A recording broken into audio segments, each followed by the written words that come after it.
What we found that on the night of 8th and 9th, starting as early as 22:30 hours, our cities had a mass raid of drones, unmanned aerial vehicles, UCAVs, starting right from Srinagar, going down right up to Nalia.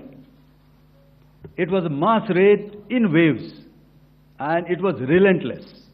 However, we were prepared, and our air defense preparedness ensured that there is no damage on ground or to any of the intended targets that the enemy might have planned for. The difference between 7th night and 8th night was that on 7th night, he sent in his Yeha class of UAVs. However, these UAVs can go some distance, they are armed. However, on the 8th, less numbers of armed UCAVs were there or UAVs were there, and more numbers of quadcopters, maybe for surveillance or just for harassment of civilians. This continued till midnight. Our air defense preparedness ensured that there was no damage on the ground, either to the military installations or to the civilians.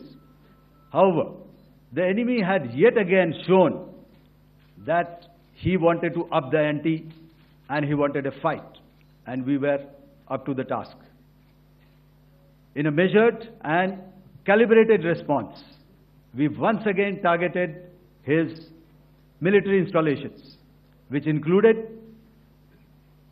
his SAM sites at Malirkant. This also included his surveillance radar sites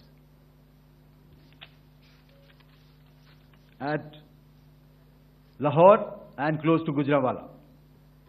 These were suitably addressed, and thereafter his drone attacks continued even till morning, which we countered, and during the daytime there was some respite.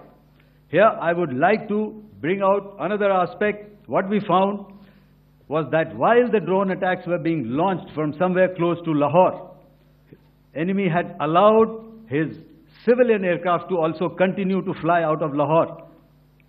Not only his own aircraft, but international passenger aircraft, which is quite insensitive, and we had to exercise extreme caution, even at the cost of some tactical disadvantage, to ensure that there is no damage to any of the civilian aircraft.